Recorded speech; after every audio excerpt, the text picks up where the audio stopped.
Vamos a referirnos al trabajo de Andrés Aponte, Grupos Armados y Construcción de Orden Social en la esquina sur del Tolima, 1948-2016.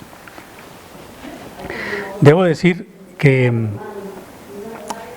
la entrega que me hicieron de este trabajo me produjo una grata y profunda sorpresa, porque yo había trabajado sobre ese mismo espacio hace ya muchos años, a fines de los años 70, cuando estuve estudiando la violencia y el café, en tres áreas geográficas diferentes, lo que llamábamos comarcas, siguiendo al profesor Ernesto Gull, pero que en este caso logra beneficiarse de un acumulado muy grande, no solo de información, como se ve pues a todo lo largo del trabajo, sino también un aporte metodológico, la crítica, la construcción de la geografía humana, la articulación de la geografía con otras áreas del conocimiento, la sociología, la economía, la política en particular.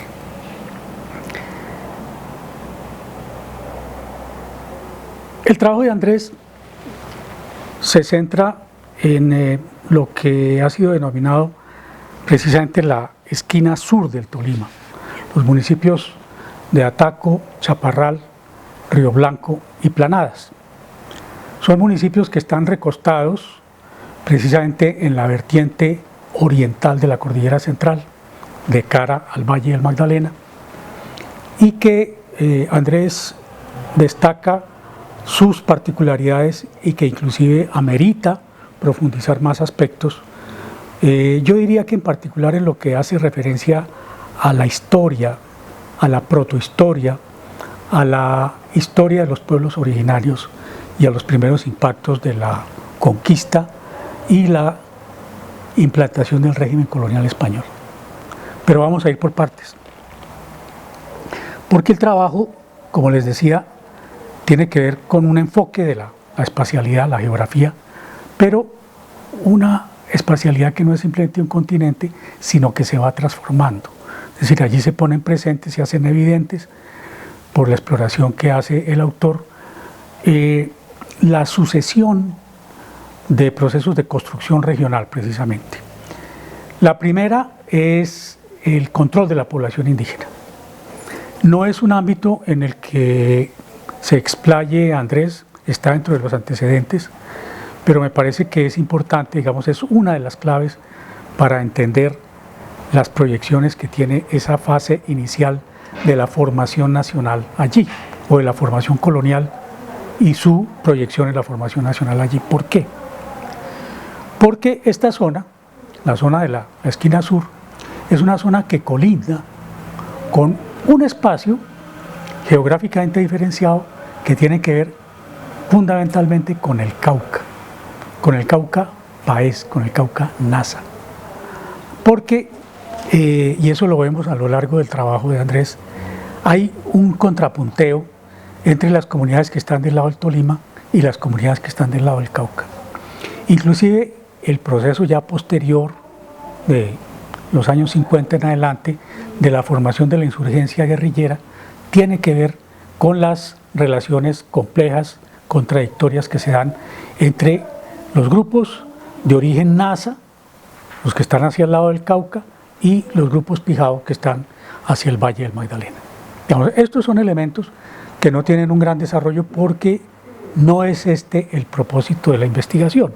Sin embargo, yo creo que es dentro de esa apertura amplia que hace el trabajo de Andrés, cabe el enriquecimiento de muchos antecedentes que, dada esta perspectiva y que dada esta construcción, le permiten una mayor amplitud. Es decir, lo que tenemos nosotros ante nuestra mirada es no un libro, no una investigación, sino un programa de investigaciones. Bueno, el trabajo de Andrés, luego de revisar estos antecedentes, fundamentalmente ya avanzando hacia el siglo XIX, se enfoca a la formación de las haciendas. La formación de las haciendas, que no es un simple accidente, no es un proceso de carácter administrativo, es un proceso de carácter político, económico y militar. que va sembrando una huella, va dejando una impronta en las relaciones entre toda esta formación social, que no son solamente ya los indígenas, son las comunidades mestizas, y es el poder que se va implantando desde el centro del país, desde el centro del poder, digamos, desde el centro del poder, porque hay que destacar desde ya, y lo hace Andrés, que el sur del Tolima, y yo diría que en particular el municipio de Chaparral, tuvo una importancia muy grande que posteriormente disminuyó, se redujo esa importancia, pero eso tiene que ver con unas dinámicas a las que quisiera hacer referencia más adelante. Lo que tenemos nosotros entonces en el siglo XIX es el proceso de formación de la hacienda cafetera y la organización de la hacienda cafetera. Que la hacienda cafetera es todo un orden en el que se ejerce primero que todo el control de la tierra, pero también el control de la tierra para controlar la población. Entonces se va configurando allí ese orden, pero pleno de contradicciones y de tensiones que van a reventar posteriormente. Es decir, cuando Andrés comienza hablando de esos 50 años de guerra y del tema de la insurgencia, de todo esto, estamos hablando no de un fenómeno que se haya implantado de un momento para otro, sino es un fenómeno que tiene raíces, que tiene semillas, que tiene un proceso de germinación que va transformándose a lo largo de las distintas circunstancias por las que pasa no solamente la sociedad regional, sino el país. Vemos entonces el proceso de la formación de la economía cafetera bajo el orden de las haciendas, y posteriormente vamos viendo algo que no tiene un señalamiento particularmente destacado, pero que desde la perspectiva mía pues es muy importante. Creo que de todas maneras Andrés lo ha recogido, lo ha destacado, que es la perspectiva geográfica ambiental. ¿Por qué? Porque no estamos nosotros ante un territorio plano, no.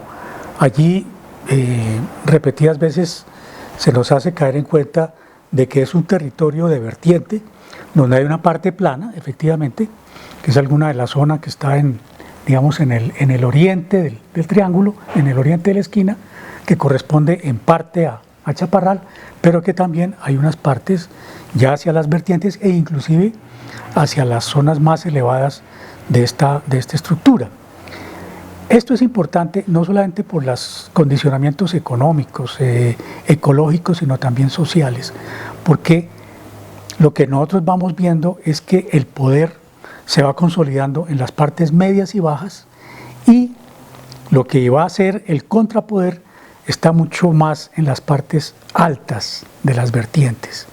Cuando se habla de que este es el espacio, por ejemplo, en el que se afianza la insurgencia guerrillera después de los años 60, pues estamos hablando de una espacialidad que va condicionando las relaciones sociales que se van dando allí. Entonces, en ese escenario de la geografía, pero una geografía humana, una geografía que se transforma por la acción social, es donde transcurre la historia social y política, digamos, en la cual Andrés ha enfocado su análisis. Ese proceso de la historia social y política de la esquina sur del Tolima, digamos, tiene un trasfondo que es muy importante, me parece a mí, en los años 20, en los años 30, porque allí viene la crisis de las haciendas. Y cuando estamos hablando de la esquina sur, y en particular de Chaparral, estamos hablando de un espacio donde la hacienda es poder. Pero entonces, ¿qué comienza a ocurrir allí? Que se da una serie de condiciones que llevan a la crisis. Y esa crisis tiene que ver, de una u otra manera, con el proceso económico de las haciendas, la pérdida de viabilidad de las haciendas, incluyendo las haciendas cafeteras, pero por otra parte lo que uno pudiera llamar la rebeldía de los trabajadores. Es interesante ver allí, por ejemplo, cómo se forman las primeras organizaciones sindicales. Es en el interior de estas haciendas y hay tensiones, por ejemplo, en torno a la forma como se les remunera a los trabajadores, el pesaje de la cosecha del café es un tema de conflicto entre los trabajadores y las haciendas, y es un tema que comienza a formar un tipo de, digamos, de asociatividad de los, más que de los campesinos, yo diría de los trabajadores, del proletariado agrícola de las haciendas cafeteras. Luego, este proceso, digamos, de crisis y desagregación de la hacienda, que va a ser muy interesante, como el censo cafetero del año 1932 va a recoger ya la tendencia que va a afectar a la estructura de la producción cafetera nuestra.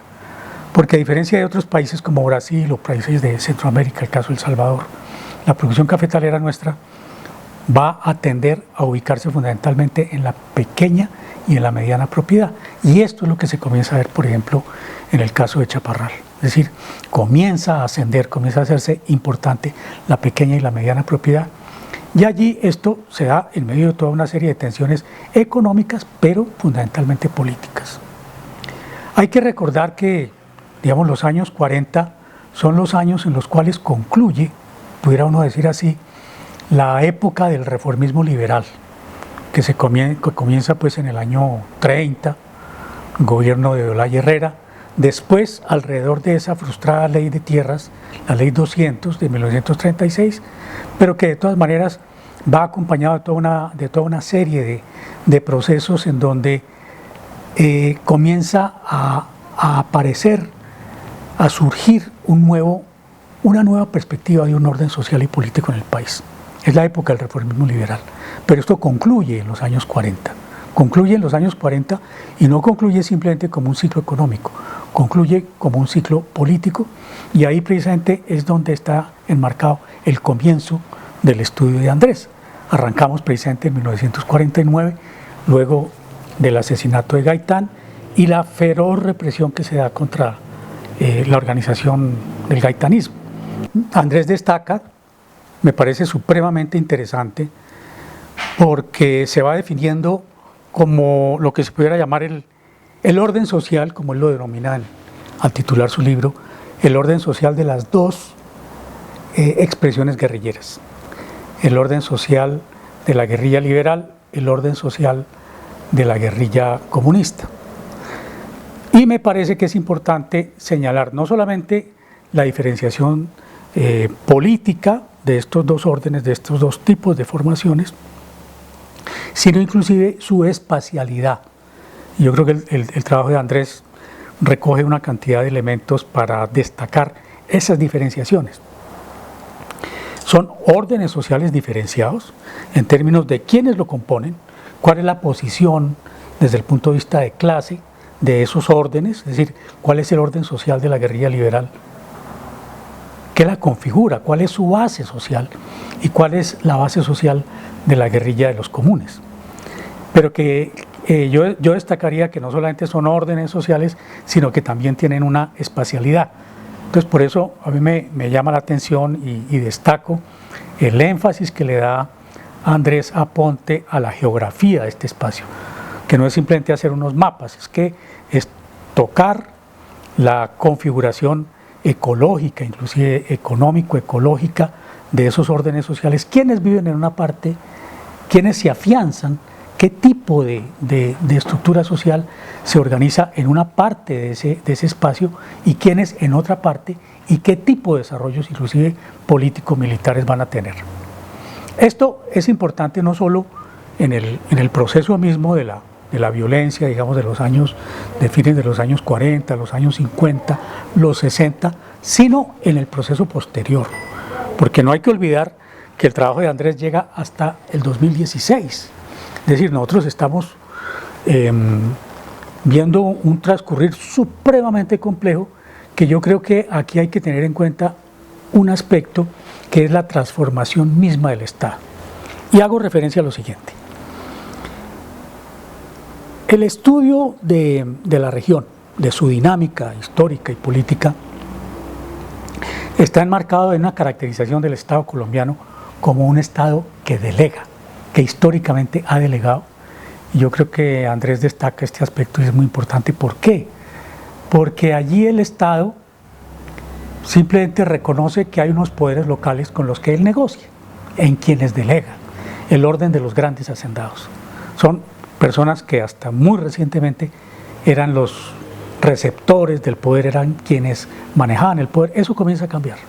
Pero durante buena parte de esta historia, esos sectores son muy potentes. Sin embargo, hay que señalar, yo en ese sentido creo que es importante destacarlo, subrayarlo, que el Estado no se queda quieto. El Estado que actúa y que delega durante el siglo, digamos, finales del siglo XIX, durante el siglo XX y durante comienzos del siglo XXI, es un Estado que está modificándose. ¿Cuál es el hilo de esto? Que el Estado no se queda quieto, el Estado ha ido transformándose.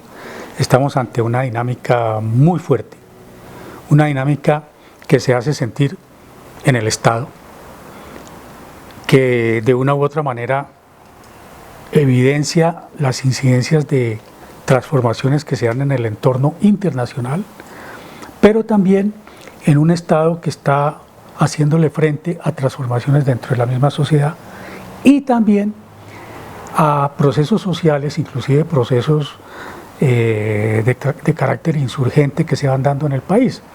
Porque esa guerrilla que se ha ido configurando después de los años, de fines de los años 40, durante los años 50 y en los 60, es una guerrilla que no está aislada, es una guerrilla que responde a un proyecto muchísimo más amplio.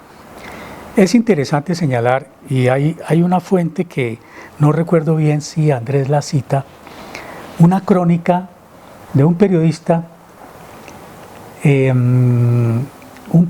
que escribió Punto de Quiebre, Pedro Claver Telles. Pedro Claver Telles es un periodista que escribe sobre el surgimiento de las FARC, precisamente en esta región, a raíz del asesinato de Jacobo Prías Alape y todo lo que ocurre posteriormente cuando Marulanda se monta hacia Marquetalia, es precisamente en este espacio. Pero cuando ellos están recogidos en este espacio, lo interesante es, desde el punto de vista de la dinámica de la insurgencia, cómo esto se va desplegando por todo el país. Es decir, y que allí ocurre un efecto que pudiéramos llamar de la bola de mercurio. Cuando se la golpea con el ataque a Marquetalia, esta bola de mercurio se vuelve 40 bolas de mercurio que van a dar a distintos lugares del país. Y cada uno de esos segmentos de la guerrilla va a tener su propia dinámica. Entonces es interesante ver cómo la guerrilla que se va configurando en la esquina sur tiene su propia dinámica, tiene sus propias directrices, entra en diálogo con los otros componentes de esa guerrilla, pero va teniendo su particularidad. Y al mismo tiempo, esa dinámica va a recibir el impacto del diseño de la guerra. Porque cuando nosotros avanzamos ya a la entrada del siglo XXI, nosotros vamos a ver la acción que ya tiene el paramilitarismo, ya no el paramilitarismo local, ya no es el tema de Roboatá o el tema de Canario, en fin, estos personajes que están por allí, sino la entrada del paramilitarismo como organización nacional, que en ese tema el trabajo de Andrés es muy interesante. Yo creo que aporta y sistematiza mucha información interesante para entender la dinámica del paramilitarismo y, tal como lo ha venido haciendo Francisco Gutiérrez, ir trascendiendo el problema del paramilitarismo de sus expresiones puramente locales o regionales a la configuración nacional del paramilitarismo, que es el fenómeno que nosotros vemos después del proceso del Ralito, es decir, definitivamente el paramilitarismo como configuración de un proyecto nacional.